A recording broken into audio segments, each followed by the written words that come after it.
he sits down with me and he says, I think you'll be able to share what you've learned if you leave. You'll be able to share this with everyone if you leave. And I felt like it was his nice way of saying, you're not ready to be a monk, like get out of it. Right? That's how it felt.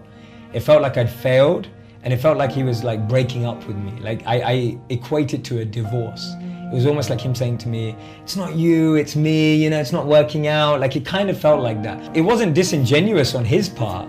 It was a reality check. It was a reality check that this wasn't going to last forever. It was one of the most toughest, humiliating, ego-bashing, crushing things that happened. Because here I was thinking, I'm going to be a monk and I'm going to do this and I've got all these plans. And then all of a sudden, 3 years on, all your plans have failed.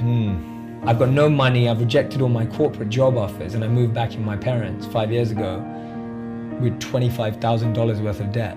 So I moved back in with my parents, and I'm thinking to myself, what am I going to do? Like now I'm going to have to think about paying bills, and I'm going to have to think about, my parents aren't well off, so I didn't have anywhere to I had their home to hang out in, but it wasn't like, oh yeah, I'll just live off my parents for a bit, I'll figure it out. I was just like, I literally have nothing. Like if I don't figure this out, I'll be sleeping in my bedroom that I grew up in for the rest of my life, and that's it.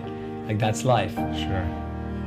So it was tough. It was the closest I've ever been to like a very low point, because your biggest dreams have just crushed. And I know no one can really understand my dream of becoming a monk, but you can equate it to, I don't know, playing in sports. Like I know for you it was like that, but whatever it is, music, it was like your biggest dream on the planet just comes crumbling down.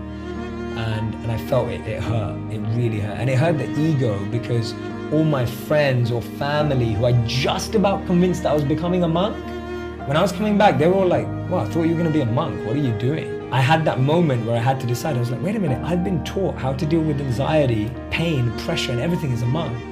And for the first time in my life, I had to put it into like practice, but in like acceleration mode. So I ended up doing two things when I left. One thing was all my friends who work now at big companies, they were stressed out and hating their lives. And so they started to invite me to speak at their companies like Google and Starbucks, and they worked. Tell us what you learned from being a monk. Yeah, that's it. They were all working at these big brands, and they were like, Jay, come teach us what you've learned. So I started speaking at all these venues, and I loved it. And people were getting so much out of it. And I was like, wow, like my monk experience is really there to help so many people. And because I'm still living it, I can still give it. And all of a sudden, all of this environment had a meaning and purpose again. And I started to see what my teacher had said, that you're there to share this with people.